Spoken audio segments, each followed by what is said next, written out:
Hello. Welcome. Today I want to read you something from a little book called A Guide to True Peace Revisited. I actually edited this book. It's based on a beautiful book called A Guide to True Peace, which is now in the public domain. And I edited it and added an introduction.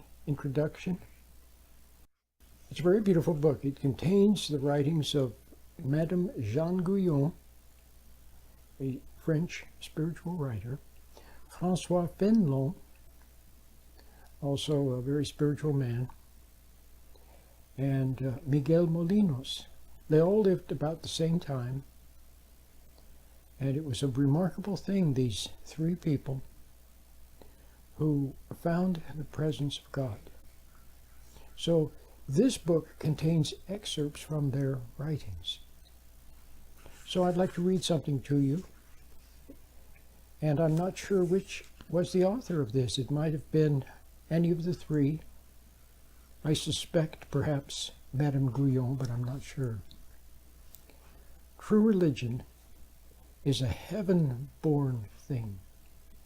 It is an emanation of the truth and goodness of God upon the spirits of men, whereby they are formed into a similitude and likeness of himself, and become partakers of the divine nature.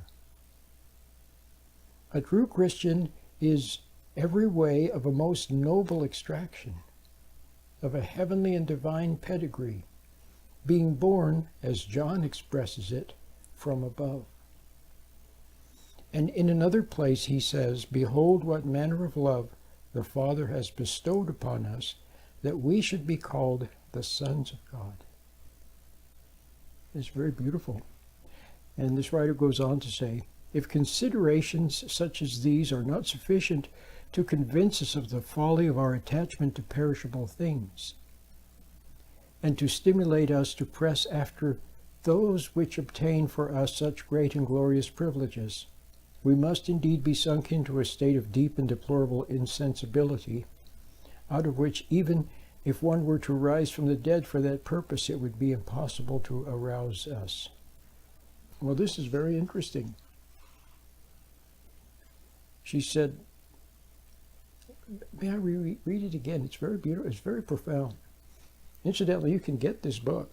I have it on Amazon. It's called A Guide to True Peace Revisited. It's a beautiful book. Just a very small book, so it's very inexpensive. And it contains excerpts from the writings of Madame Jean Guyon, Francois Fenelon, and Miguel Molinos. True religion is a heaven-born thing. It is an emanation of the truth and goodness of God upon the spirits of men, whereby they are formed into a similitude and likeness of himself, and become partakers of the divine nature. A true Christian is every way of a most noble extraction, of a heavenly and divine pedigree, being born, as John expresses it, from above. So now do you see what being born again means? It means to be restored. See, Adam fell. Adam had a close relationship with God. He was very close to God. And Adam could have lived forever. That was the original intention. To live perpetually, okay, daily renewed by God, okay? And to live in perpetual awe and wonder and joy and travel like a wonderful journey through God's great universe.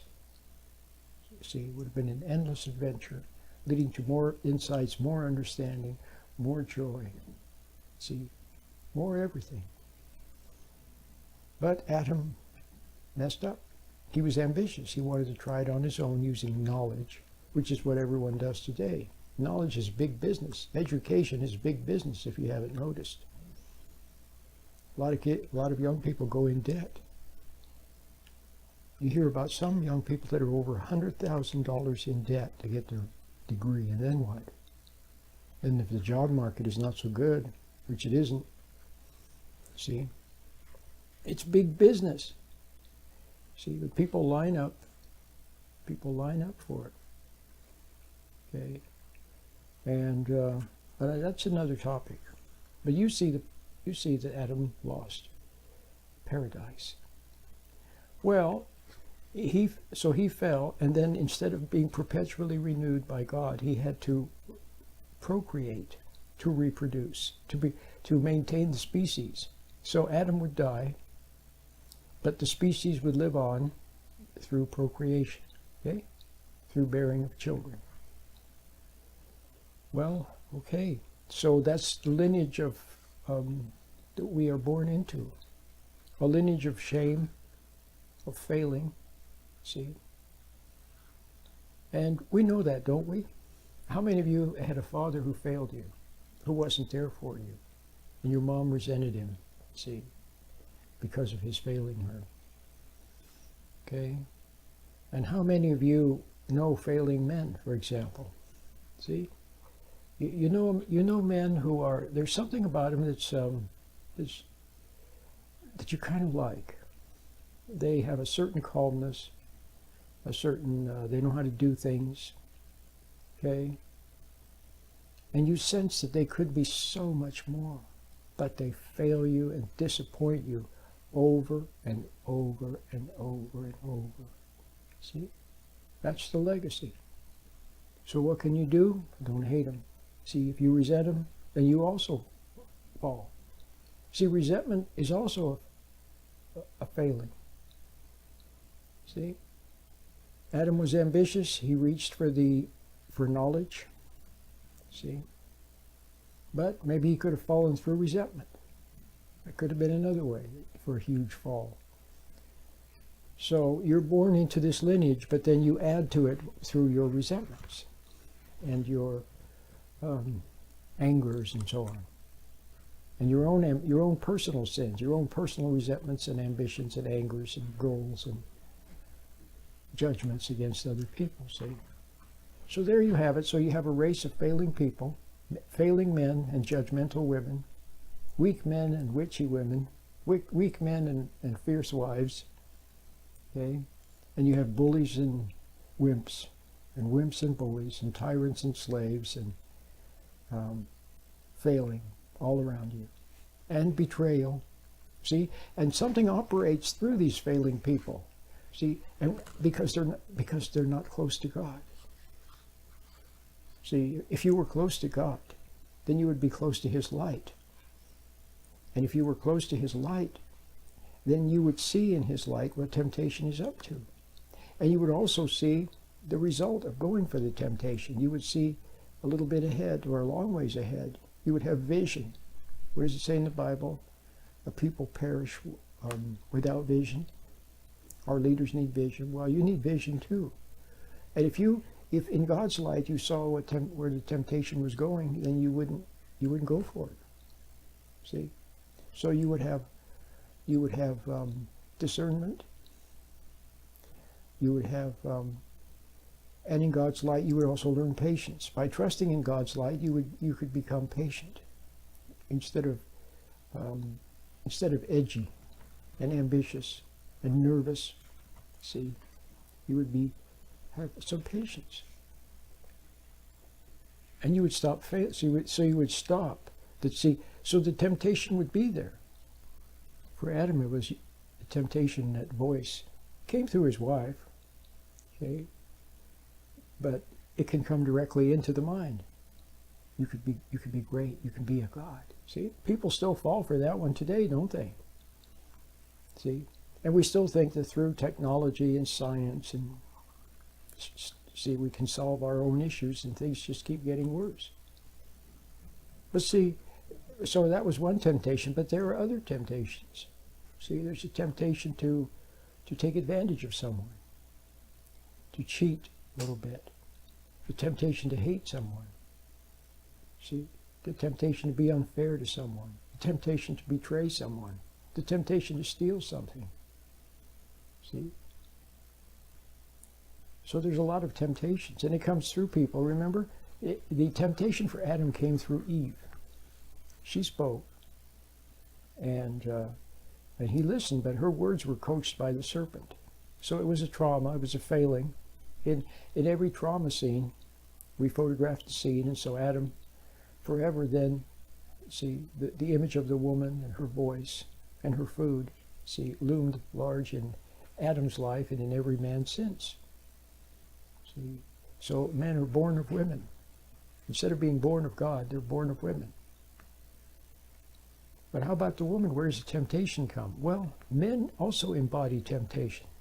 See, a failing man, a weak man, see, is tempting to want to mother him, to want to improve him, see, and he's also tempting to resent and to judge. Men are also judgeable. So she judges failing men. She can spot him a mile away, a weak man. She spots him, and she judges him. But then she feels guilty for judging, see. And then in her guilt sometimes, he manipulates her guilt. So then she's nice to him. Then he takes advantage, then she judges him again. So you see how he's a temptation. His weakness is wickedness. Weakness is temptation.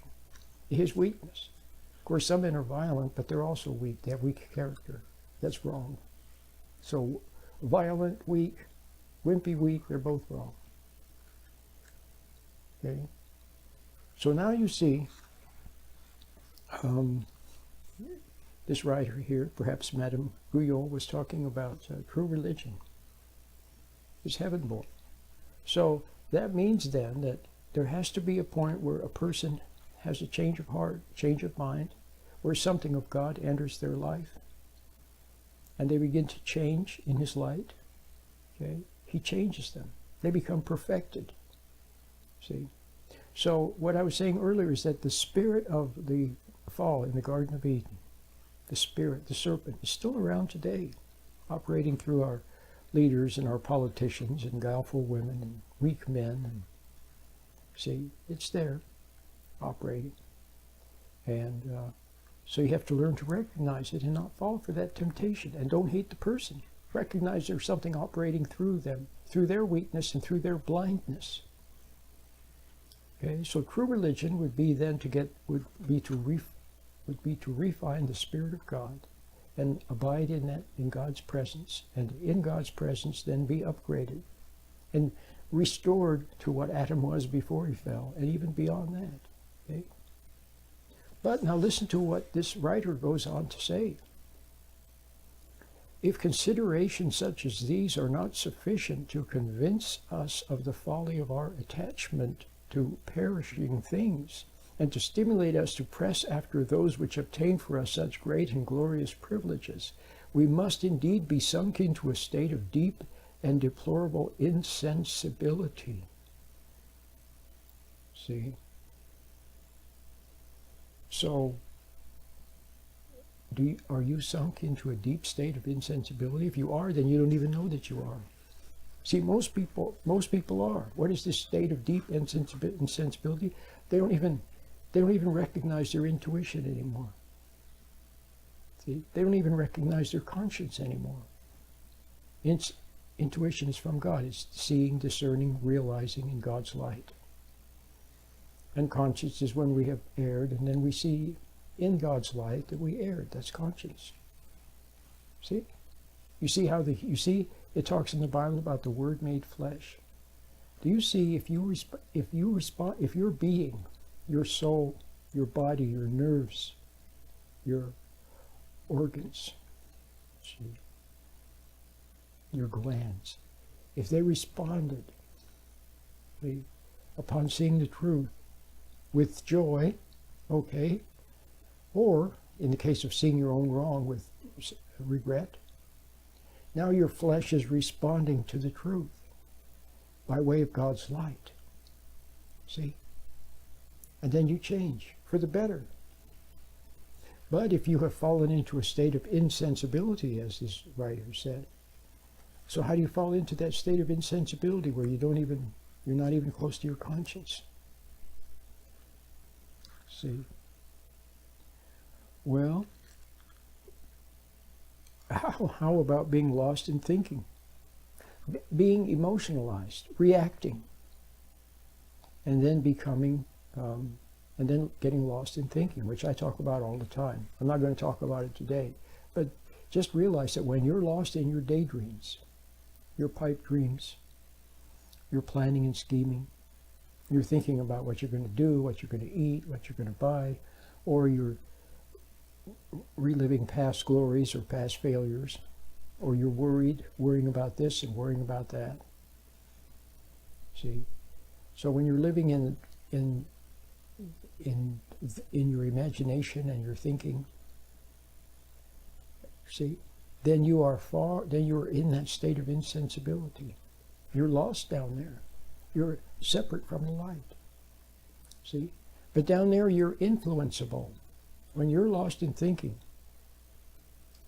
see, when you're lost in your imagination, then forces on the outside can very easily talk to you, see, or even psychically project ideas into you, or arrange things. And see, there's word suggestion, but there's also object suggestion and body language suggestion, see.